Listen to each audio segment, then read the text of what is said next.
2 years after April Tinsley vanished, a farmer stumbled upon something that would send fresh shockwaves through the community. On the weathered wood of his barn, a chilling message was scrawled in crude handwriting. "I kill 8-year-old April Marie Tinsley, I will kill again." The words were misspelled, but their meaning was unmistakable. A taunt, a confession, and a threat all at once. The barn, once just another quiet landmark in rural Indiana, was now the site of a terrifying revelation. The crude, taunting words reignited fear in Fort Wayne, Indiana, a community still grieving, still searching for answers. The pain of April's disappearance had never truly faded, but now it was raw again, as if the wound had been reopened. People gathered in hushed groups whispering about the note, wondering if the nightmare would ever end. The killer's message was a brazen reminder. He was still out there, watching, and ready to strike again. The idea that he could be lurking in the shadows so close to home sent a chill through every parent and child. The sense of safety that once defined this small town was shattered. For investigators, it was a gut punch. Every lead had gone cold, and now the killer was taunting them with their failure. Detectives pored over the message, searching for clues in the handwriting, the phrasing, anything that might point to the monster behind the words. The pressure mounted and the frustration grew. How could someone be so bold, so cruel, and still remain invisible? The community's anxiety deepened. Parents clung to their children, neighbors eyed each other with suspicion. Trust, once the bedrock of this close-knit town, began to erode. Every stranger was a potential threat, every shadow a possible hiding place for the killer. The sense of unity was replaced by a quiet, gnawing fear. The barn door graffiti marked a turning point. This was no longer just an unsolved murder but an ongoing threat. The killer had made it clear, he was not finished. The message was a warning, a promise that he could strike again at any time, in any place. It was a cruel game and the entire community was forced to play. The killer was playing a twisted game, and the stakes were impossibly high. Each day that passed without answers only heightened the tension. The fear was no longer just about what had happened to April, but about what could happen next. Those scrawled words became a haunting symbol, a reminder that justice for April Tinsley remained painfully out of reach. The barn door stood as a silent witness to the community's grief and the killer's arrogance, a constant chilling presence in their lives. The fear lingered, as did the question, would the monster ever be caught? Or would the shadow of April's killer continue to haunt Fort Wayne, leaving the town forever changed and justice forever just out of reach? April 1st, 1988. Good Friday. In the quiet town of Fort Wayne, Indiana, the day began like any other, with families preparing for the Easter weekend and children excited for the spring break ahead. 8-year-old April Tinsley left home to visit a friend, her bright smile and playful spirit lighting up the gray afternoon. She was a familiar face in her neighborhood, known for her kindness and curiosity. She promised her mother she'd be back by dinner, but as the hours ticked by and the sun dipped below the horizon, April never returned. Her absence was felt immediately, a silence that grew heavier with each passing minute. As night fell, panic set in. The Tinsley family's worry turned to dread and neighbors joined in the search, their flashlights cutting through the darkness. Family, friends, and police searched desperately, combing through fields, alleys, and wooded areas, calling her name into the night. But April had vanished without a trace. 3 days later, hope turned to horror when a jogger discovered her body in a ditch, 20 miles from home. The news sent shockwaves through the community. The community's hope was shattered. Grief and disbelief swept through Fort Wayne as families hugged their children tighter, mourning a life stolen too soon. The autopsy revealed the unthinkable. April had been sexually assaulted and murdered. The brutality of the crime left investigators and residents reeling. Detectives launched a massive manhunt, determined to find the person responsible. They canvassed neighborhoods, interviewed witnesses, and followed every lead. Collecting every shred of evidence, they hoped for a breakthrough, anything that could point to the killer. Crucially, they found the killer's DNA on April's clothing, a scientific fingerprint that held the promise of justice, if only it could be matched. But in 1988, DNA technology was in its infancy. The tools were slow, the databases small, and the science not yet ready to deliver answers. They had the killer's signature, but no way to match it. The case went cold, files gathering dust as years passed and leads dried up. The Tinsley family was left with heartbreak and unanswered questions.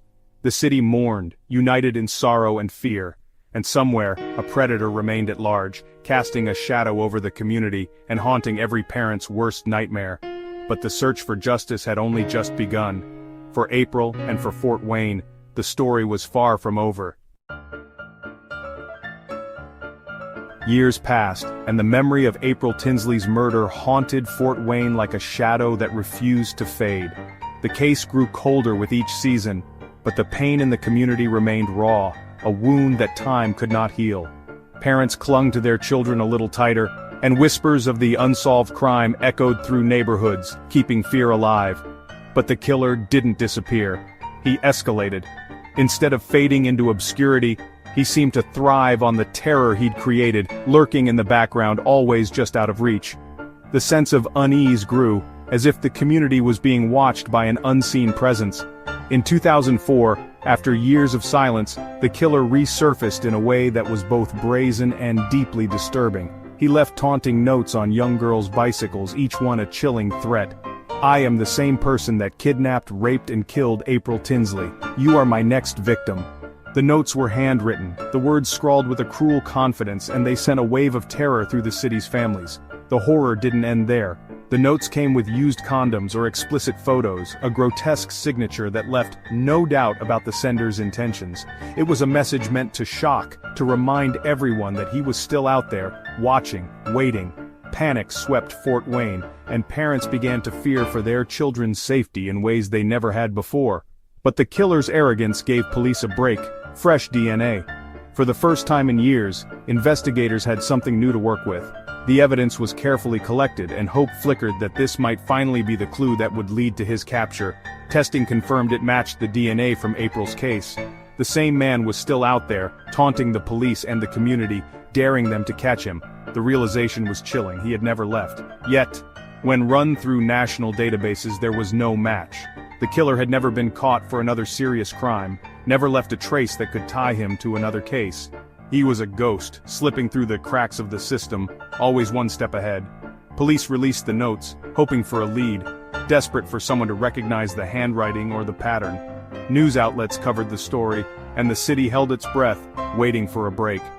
But the ghost remained elusive, his identity still hidden. For the Tinsley family, it was a cruel reminder.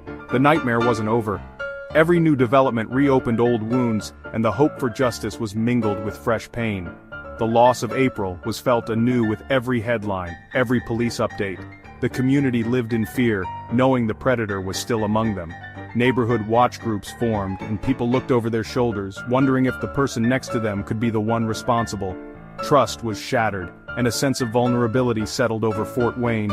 The case grew colder, but the killer's taunts kept the wound open. Detectives pored over files, searching for anything they might have missed, haunted by the knowledge that the answer was still out there, just beyond their grasp. The hunt continued, with only DNA as their guide. It was a fragile thread of hope, but for the families and investigators, it was all they had left to hold on to in the darkness. For 30 years, DNA was the case's only constant, a silent witness that couldn't name the killer. Investigators checked the profile against every database, but always hit a dead end. The suspect had never been arrested, never entered into the system. In 2015, police tried DNA phenotyping, creating a computer-generated sketch from the killer's genetic code. The image, a man with fair skin, blue or green eyes, reddish-blonde hair, was released to the public. Tips poured in, but none led to an arrest. The sketch was just an approximation. The real face remained hidden. The DNA profile sat in a file, a puzzle piece with no place to fit. For April's mother, hope faded with each passing year. Justice seemed further away than ever. Just as hope dimmed, a breakthrough emerged: investigative genetic genealogy. The 2018 arrest of the Golden State Killer proved its power, using public genealogy sites to find relatives of unknown suspects. Detectives realized the killer's family tree could be the key. By uploading crime scene DNA to a public database, genealogists could trace distant relatives and build out family trees. This method could narrow millions of possibilities to a single suspect. In May 2018, Fort Wayne police partnered with Parabon Nanolabs and expert CC Moore. The 30-year-old DNA from April's case was sent for analysis. For the first time, investigators weren't waiting for luck. They were actively hunting the killer through his own bloodline. The ghost who haunted Fort Wayne was about to be unmasked by his own DNA. The search for April's killer entered a new era. CeCe Moore uploaded the killer's DNA to GEDmatch, a public genealogy site. She found distant cousins, no close relatives, but enough to start building a family tree. Moore and her team traced the cousins' ancestry backward, searching for common ancestors. Then they worked forward, mapping out every descendant. The process was painstaking, involving hundreds of names and generations. They narrowed the search to two brothers who fit the profile. Both lived near Fort Wayne in 1988. One was John D. Miller.